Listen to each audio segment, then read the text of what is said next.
प्यारे बच्चों, math class 9 worksheet number 42 एक लंबवर्तीय बेलन का पृष्ठ क्षेत्रफल।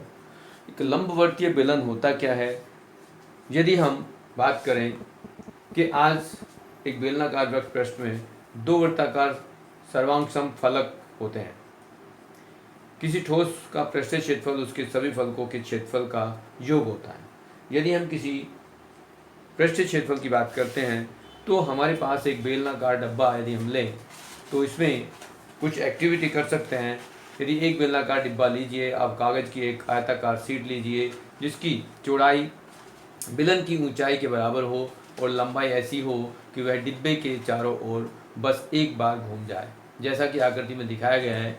ध्यान से देखिए, सीट की लंबाई वृत्तीय आधार की परिधि के बराबर है जो 2 पाई आर के बराबर है। ये यदि वृत्तीय आधार की त्रिज्या आर है तो अतः बेलन का वक्र पृष्ठ क्षेत्रफल आयताकार सीट का क्षेत्रफल होगा, जैसा कि हम इस वर्कशीट में दिखा रहे हैं। और वर्कशीट के साथ साथ ये सीट हम ले सकते हैं, कोई भी एक पेपर ले लें और जिस सीट को हम दिखाना चाहते हैं वो भी एक आयताकार सीट है। ये एक आयताकार सीट है। यदि इसको हम रोल कर दें, इसको घुमा दें, तो ये हमारे पास एक बेलनाकार आकृति बन सकती है, जैसा कि हम इसमें दिखा सकते हैं कि ये एक इस तरह का बेलन बन गया।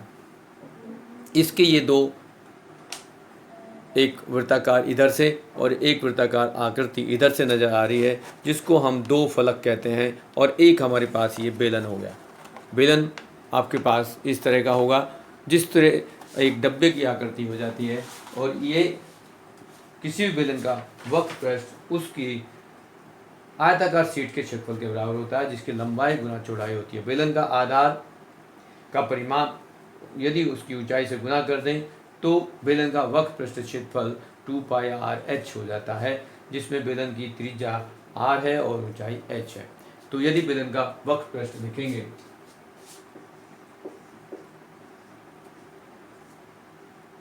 बेलन का वक्र पृष्ठ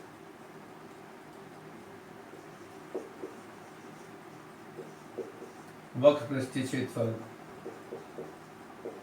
वो होता है 2 पाई आर एच। ये इसका परिमाप, आधार का परिमाप कहलाता है। और उसकी ऊंचाई गुना कर दें तो ये आएगा। और बेलन का कुल पृष्ठ क्षेत्रफल, बेलन का कुल पृष्ठ क्षेत्रफल निकालेंगे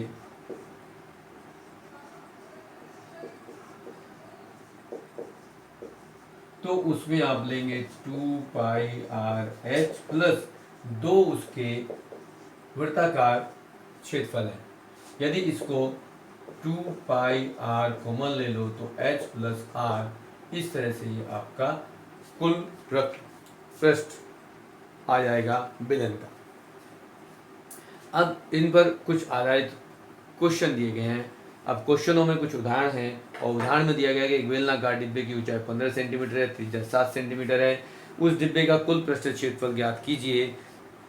तो पृष्ठ क्षेत्रफल के लिए हमें ऊंचाई और त्रिज्या की जरूरत होगी, जैसा कि इसमें उदाहरण में दिखाया गया है वो आप दिखा सकते हैं। यहाँ यदि आकृति, ये हम जो वर्कशीट है उसके बारे में देखें तो ये एक वर्कशीट, आपको एक सीट दिखा दी, क्रियाकलाप में आयताकार सीट है और एक बेलन दिखा दिया है।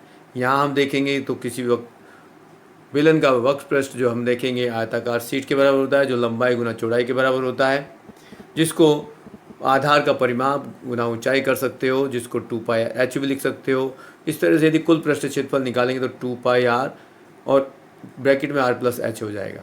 इस तरह से आपके पास जो उदाहरण दिए गए हैं उसमें कहा गया है कि किसी भी बेलन का वक्र पृष्ठ निकालना है या कुल पृष्ठ क्षेत्रफल निकालना है, तो उसके लिए आपको दो उदाहरण दे रखे हैं, तीन, एक एक करके तीनों उदाहरण में दिया गया है। यदि पहला उदाहरण देखें तो उसमें कहा गया है कि कुल पृष्ठ क्षेत्रफल निकालना है।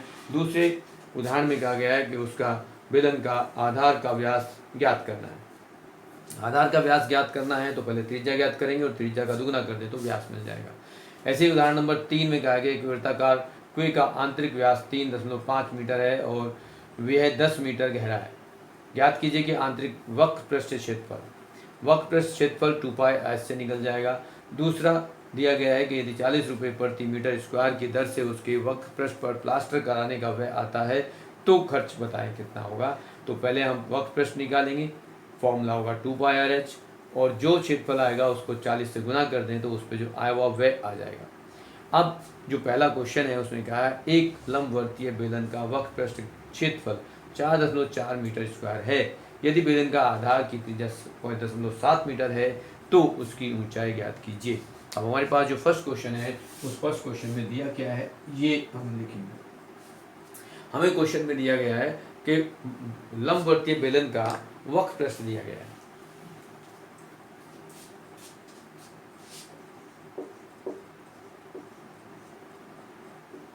बेलन का वक्र पृष्ठ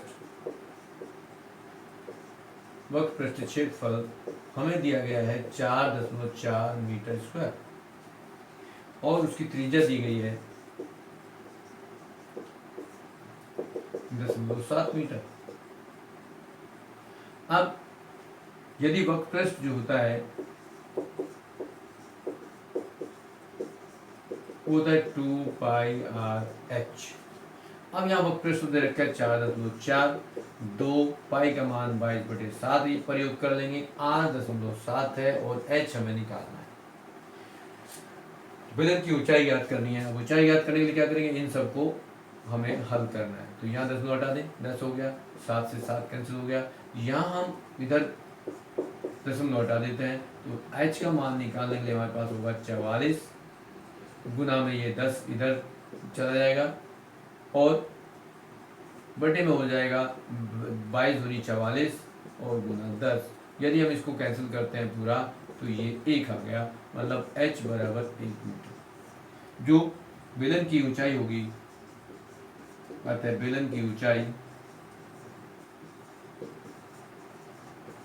बराबर 1 मीटर।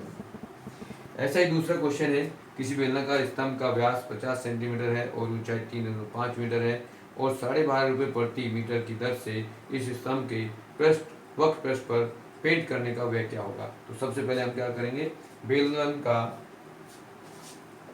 क्वेश्चन नंबर 2 में बेलन का वक्र पृष्ठ निकालेंगे।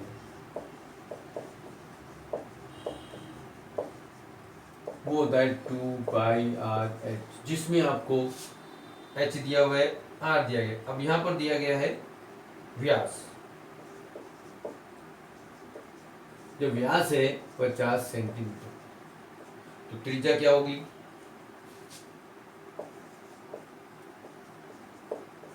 त्रिज्या बराबर 25 सेंटीमीटर हो जाएगी। लेकिन ये कहा मीटर में निकालना है, तो त्रिज्या को यदि इसको 100 से भाग करेंगे तो 0.25 मीटर हो जाएगा। फिर ऊंचाई दी गई है,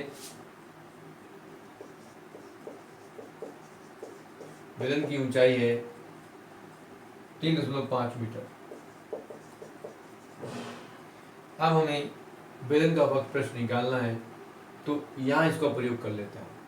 तो वक्र पृष्ठ क्या होगा, बराबर 2 गुना 22/7 गुना r हमारे पास है 0.25 और ऊंचाई है 3.5। यदि हम यहाँ से 10 हटाएंगे तो ये 100 आएगा, यहाँ से 10 हटाएंगे तो ये 10 आएगा और 7 से इसे काट दे तो ये 5 आएगा, 5 से 10 को भाग करेंगे 2 आएगा और 2 से यदि हम इसको काट दें तो हमारे पास होगा, यहाँ से गुना कर दें तो 25 दूनी 50 और 25 दूनी 50 और 5 55 बटे में 100 है। अब 100 से बात करेंगे तो आएगा 5.5 मीटर स्क्वायर। अब इससे पूछा है कि 12.50 प्रति मीटर की दर से इस स्तंभ के वक्र पृष्ठ का पेंट, तो पेंट करने का जो खर्च आएगा वो क्या होगा। तो खर्च की दर गुना क्षेत्रफल, तो खर्च की दर थी 12.50 और क्षेत्रफल है 5.5। यदि आप इसको गुना कर देंगे तो आपके पास इसका अमाउंट आ जाएगा इस तरह से। अब कैसे करेंगे, यदि यहाँ हमारे पास सिंपल यदि गुना करने का तरीका देखेंगे तो हम 5.50 को 5.5 से गुना करेंगे तो कॉलम मेथड हम अप्लाई करेंगे। 5 0 0 कर दें, 5 5 25 कर दें, 5 2 10 और 2 12 और 5 1 5 और 1 6। फिर यहाँ 0 लगाएंगे, फिर 5 से गुना करेंगे, 0 आ जाएगा, 5 आ जाएगा, 2 आ जाएगा, 6 आ जाएगा। अब यहाँ इनको जोड़ेंगे तो 0, 5, 7, 8, 6 और दशमलव लगाएंगे आप 3 अंकों से पहले, तो ये आएगा 68 रुपये 75 पैसे, ये आंसर आ जाएगा। अब यहाँ फिर आपके पास क्वेश्चन नंबर 3 की बात करेंगे।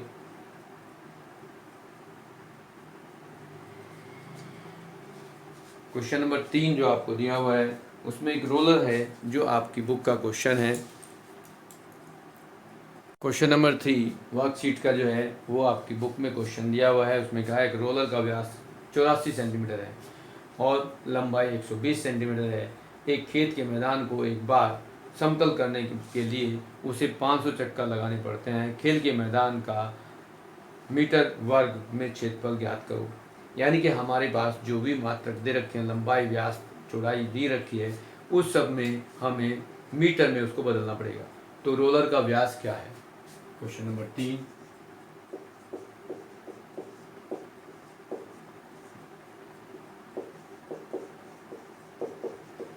रोलर का व्यास 84 सेंटीमीटर है, तो रोलर का त्रिज्या क्या होगी?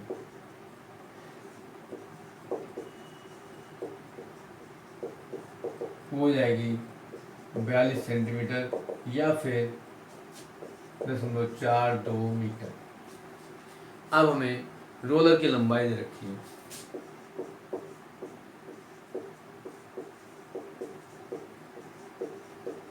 एक 120 सेंटीमीटर, जिसको 1.2 मीटर कहेंगे आप। फिर एक रोलर का पृष्ठ क्षेत्रफल क्या होगा? रोलर का वक्र पृष्ठ क्षेत्रफल जो होता है वो 2πr/h होता है। इसमें के अनुसार मैदान को समतल करने के लिए 500 चक्कर लगाने पड़ेंगे। मैदान को समतल करने के लिए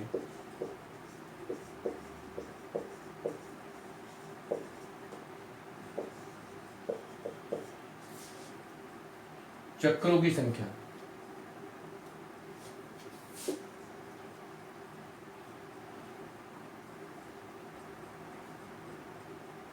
500 चक्कर लगाने पड़े।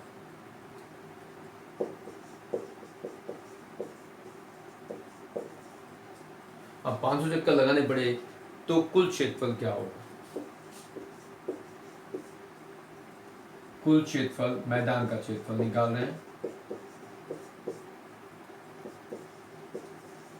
तो 500 गुना 2πr/h, तो 500 चक्कर हो गए और यहाँ 2 पाई का मान 22/7, r का मान हमारे पास था 0.42, ऊंचाई थी 1.2। अब यदि दशमलव हटाओगे तो यहाँ 100 आएगा, यहाँ 10 आएगा, ऐसे दशमलव हट सकते हैं। अब यहाँ पर देखोगे कि ये 100 से तुम 2 जीरो काट सकते हो, यहाँ 7 से 42 को काट सकते हो, उसके बाद यहाँ 5 और 2, 5 दूनी 10 हो गया, फिर ये 22 हो गया, यहाँ 6 हो गया, गुना 12 हो गया और नीचे आपके पास 10 हो गया, 10 से 10 कैंसिल हो गया। इस तरह से आपके पास यहाँ गुना करोगे तो क्या होगा? 12×72, 22 गुना 72, और यहाँ फिर इसको करेंगे तो 11 गुना 144 कर सकते हो, फिर गुना करोगे 11×44 और यहाँ फिर 8 आ जाएगा, 11×44 और 4 8 हो गया, 11 कम 11 और 4 15, ये आएगा मीटर स्क्वायर। इस तरह से आपका आंसर हो गया क्वेश्चन नंबर 3 का।